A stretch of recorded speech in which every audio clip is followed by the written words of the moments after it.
Hello, everyone.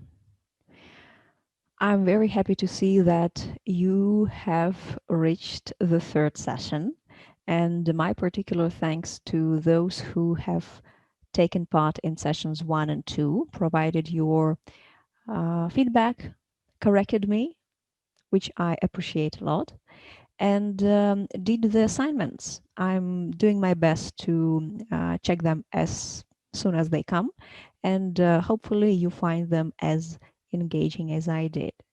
So today we're going to talk about speaking, all three parts hopefully, and we're going to use the Flipgrid platform in order to provide our own answers to the questions that are going to be assigned.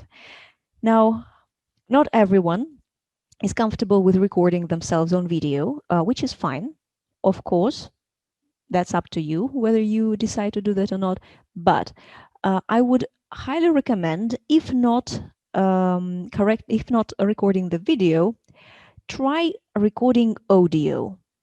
Just use the video camera, cover the camera, but don't cover the microphone, and still make that recording. Still make the recording, post it on Flipgrid. I will provide the link, and make sure it's out there. Because if you don't hear your recording, if you don't evaluate your own speaking, you are leaving a fantastic opportunity to improve your speaking behind. So, as I said, I'm not forcing you to, but I highly recommend you at least record an audio. Right, so we're going to start with assessment criteria. In the previous sessions, or when we were talking about writing, we talked about one criterion in particular, which was task achievement. Let's look at the speaking criteria, which I'm also going to be attaching to the post. Let me show you my screen. Right, so as you can see, we've got 4 criteria again, but there is no task achievement inside. Instead, we've got something that's called fluency and coherence. Let's look at it together and see what it does. Now, we're not going to read all the descriptions together for 6, 7, and 8 band. I'm leaving it for you, but we're going to pay attention to some of the most critical keywords and terms to keep in mind.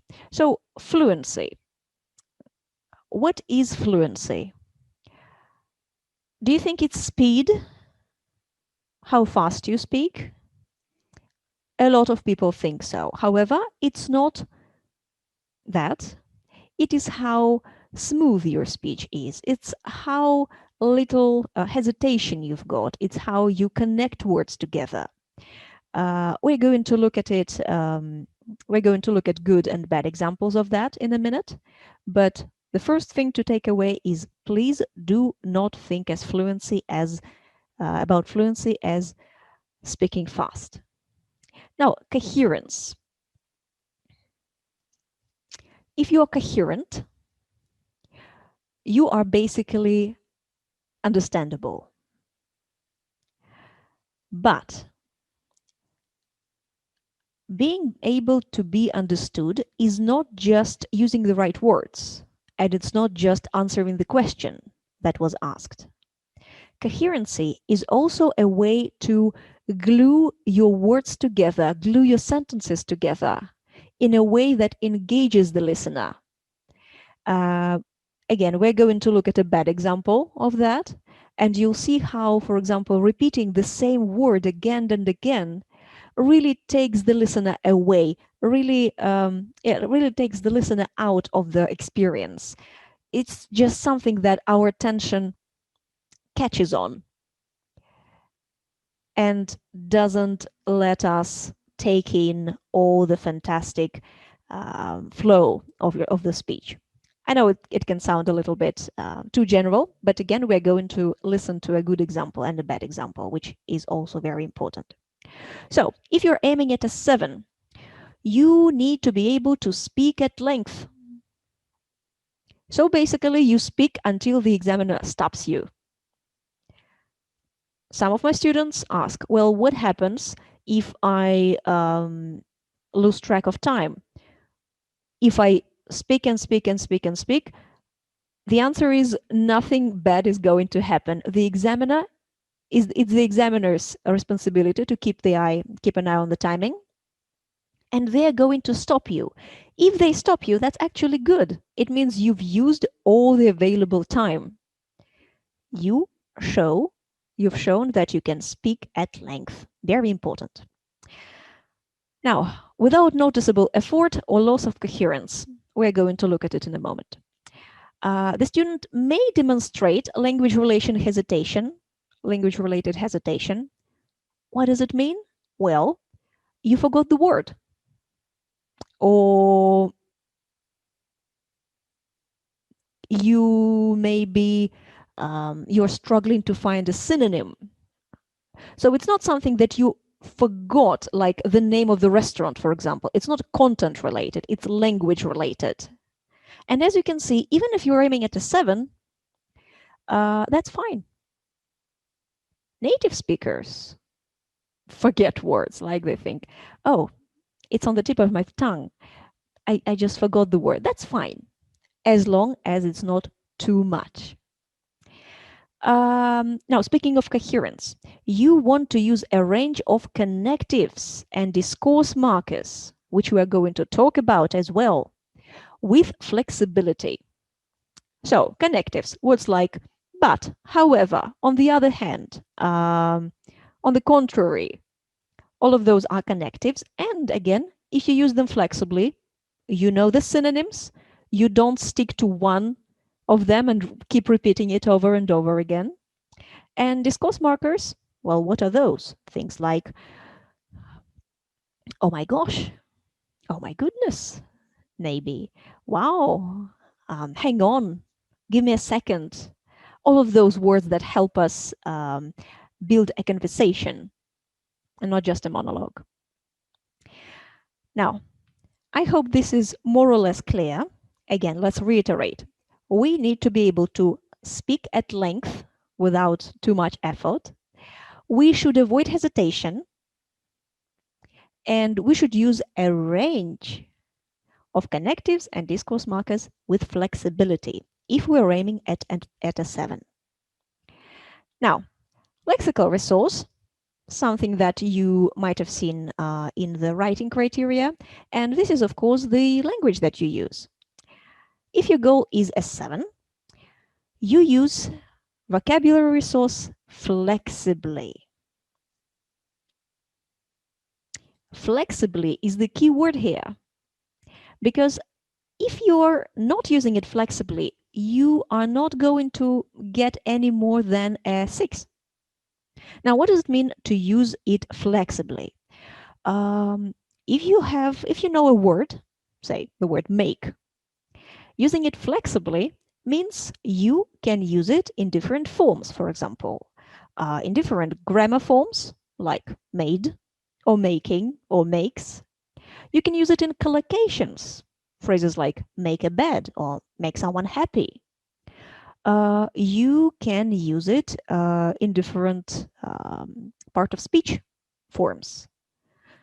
Say you can make an adverb out of an adjective, saying beautifully instead of beautiful. All of this and more means you can use a vocabulary item flexibly. Now, if you're aiming at a 7, you want to use less common and idiomatic vocabulary. Idioms are an absolute must, along with phrasal verbs. You're not going to break any records. You're not going to show your best if you're not using idioms. Things like do your best. Things like break a record. These are idiomatic expressions. Now, style and collocation, in particular style, is tricky. We'll talk about it a bit later. But again, awareness of style appears at a 7. When it comes to paraphrasing, If you want a 7, you want to paraphrase effectively. What is paraphrasing? Well, of course, using different expressions, right? Using synonyms. Let me think. Um, Say you want to talk about a happy experience. You could say, I was happy. You could say, someone made me happy. I was on cloud nine. I was over the moon. All of those are idiomatic expressions, and they help us paraphrase the word happy effectively. A little bit later, when we listen to other students' answers, we'll see how they fare in the lexical resource department. Now, grammar range and accuracy. I don't know about you, but I'm a huge grammar nerd. I love English grammar, and this is something I can talk for hours. However, as you can see, it is only 25% of your mark, which is unfair. If I was writing criteria, 100% would be about grammar range. Again, for a 7, you want a range of complex structures. What is a complex structure? Well, basically, any structure that has more than one subject-verb clause. But there are nuances, of course. You can't just make complex sentences connected with and, like, we went shopping and we bought a phone. No, you want to use more complex structures with relative clauses. Things like, this is a person who taught me to do something. You want to use a range of complex resources, say different conditionals. My students hate conditionals. I love them. So all 4 basic conditionals and mixed conditionals, this is a range. And of course, using them appropriately, right? If you use, say, third conditional to talk about future, you are going to increase your grammar range score, but you're going to lower your coherency score, because third conditional talks about past, unreal events in the past, which is not used for future. And another keyword here, you want to use them flexibly. Again, what does it mean? Well, if you, for example, use a participle clause, you can use a present participle clause, right? Spending time in Italy, people might learn Italian. You can use perfect participle. Again, present participle, but perfect, saying something like, having spent some time in Italy, I learned how to speak Italian. Or passive, past participle. Let's say,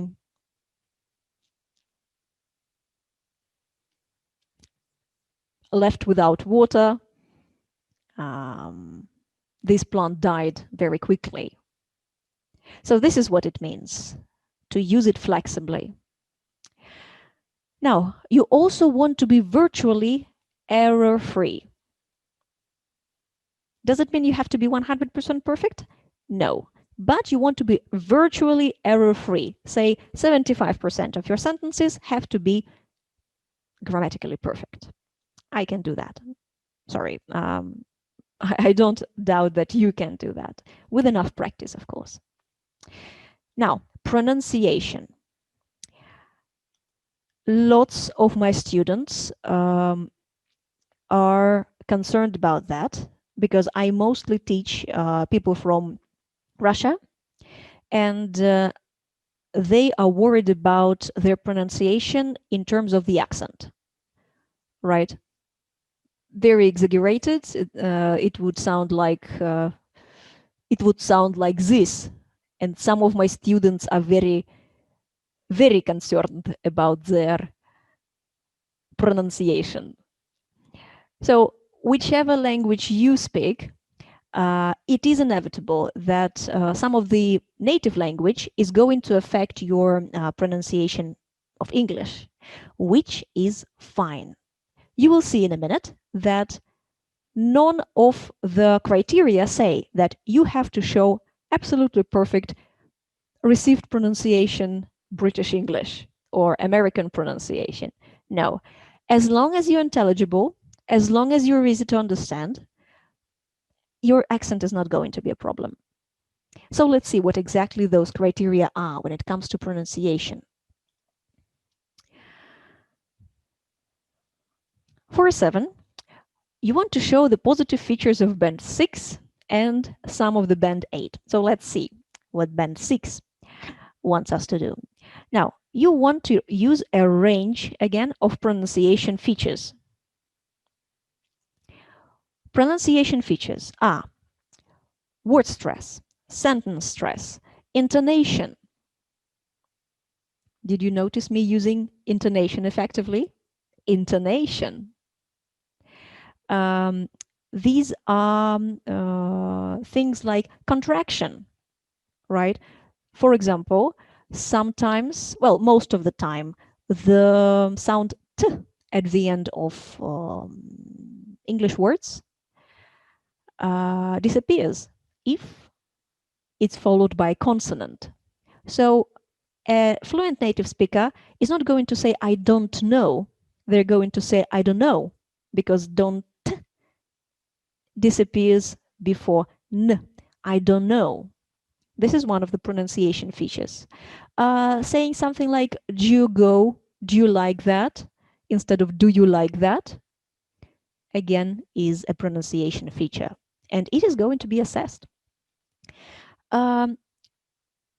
This is, however, fine if it's not constant, if it's not sustained, and you can generally be understood with some mispronunciation, right? So for example, I hear a lot of Indian speakers making their l soft. So they tend to say something like people, people instead of people, because in English you don't really have a soft l sound.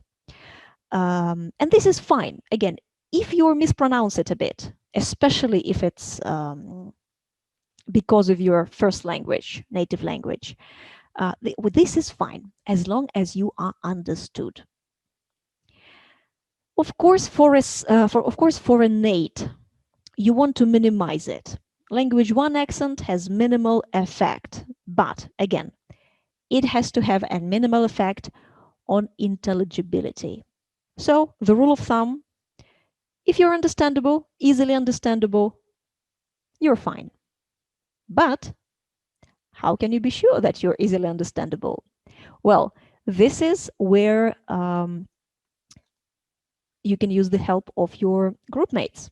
For example, in this course, we've got a lot of people from all over the world with different accents, more noticeable or less noticeable, and I would appreciate it very much, and they would appreciate it very much, if you would pop into the Flipgrid comments and basically rate them. I will include the instruction on how to do that in the Flipgrid assignment. So, just to revise it, just to repeat it again, we've got fluency and coherence, lexical resource, grammar range and accuracy, and pronunciation. 4 criteria, 25% each. And they are important to remember about.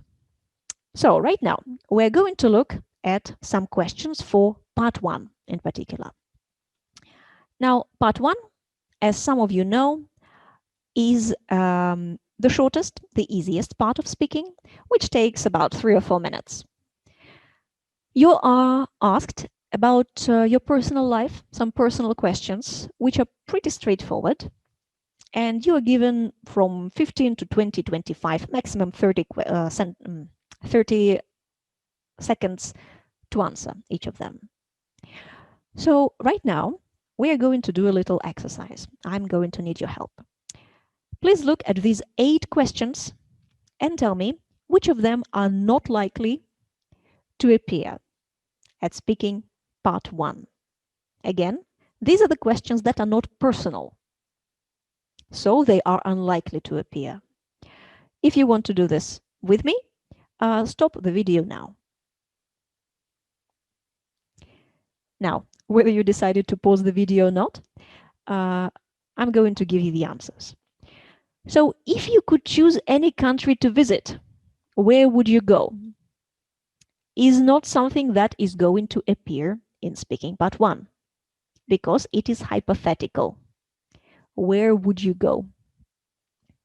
Do you notice me, by the way, using a pronunciation feature here? Am I saying would you go?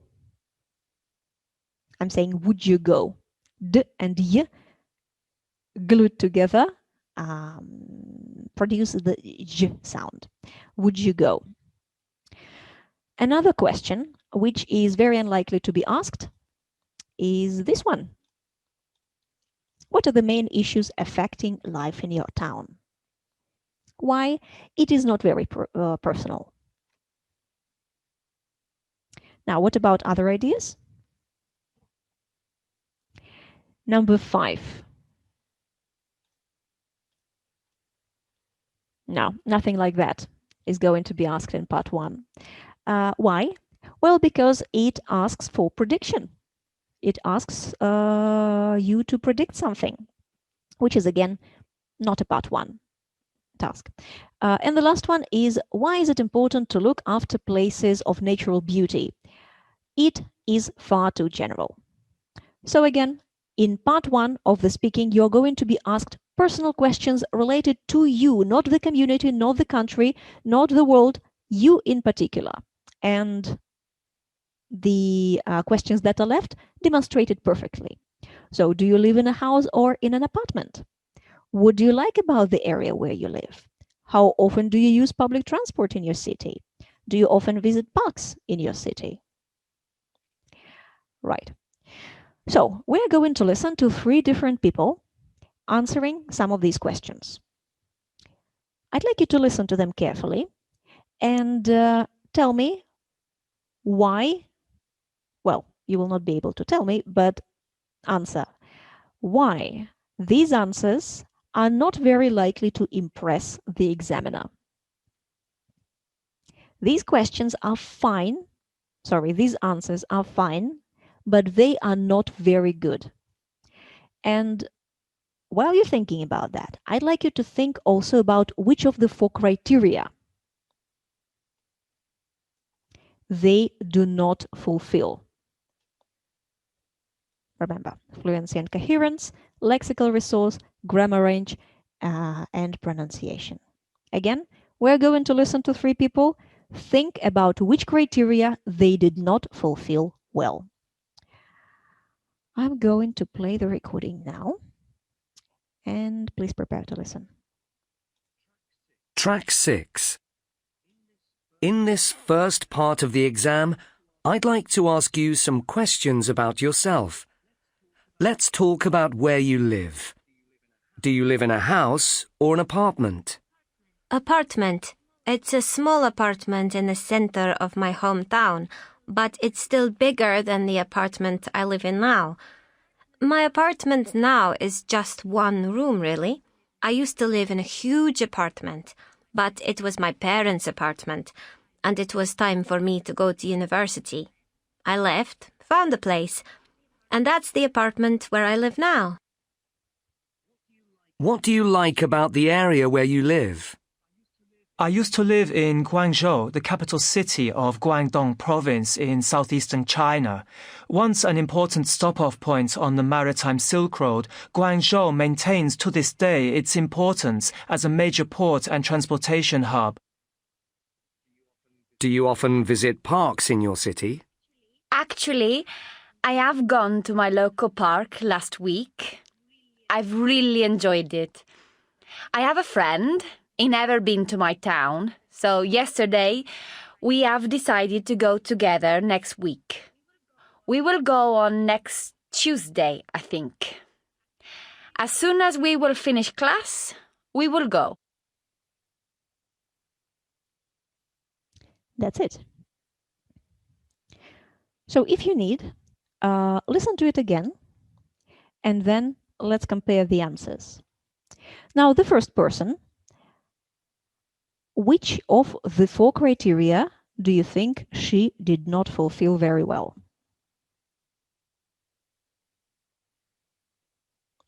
Did you notice something peculiar about her talking about her apartment?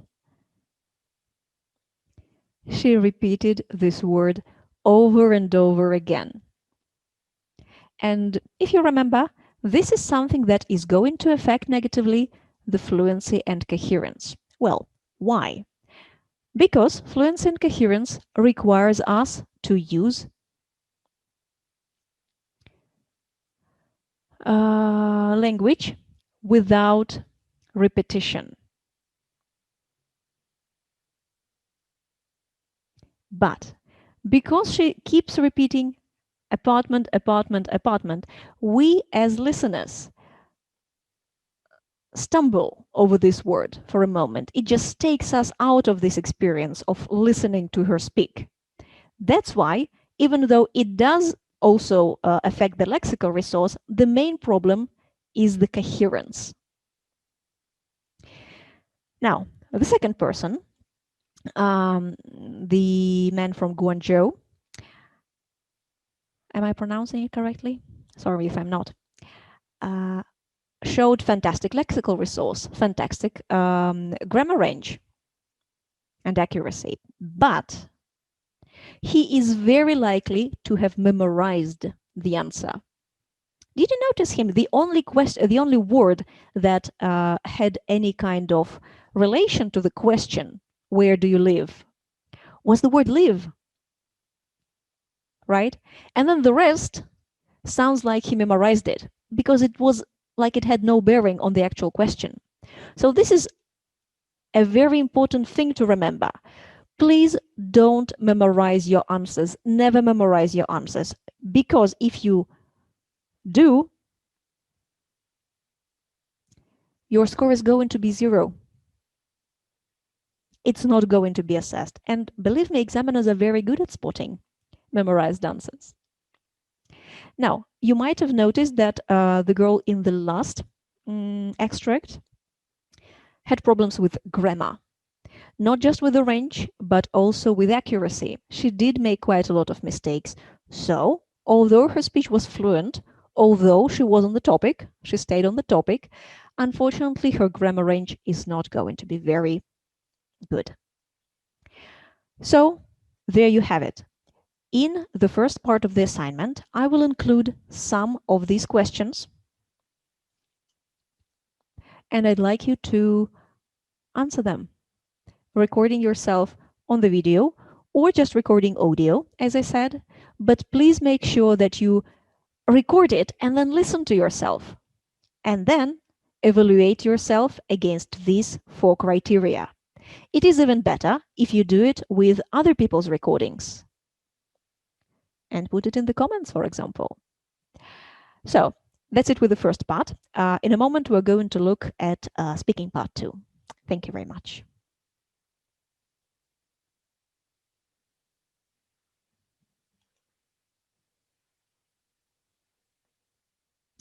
Come on.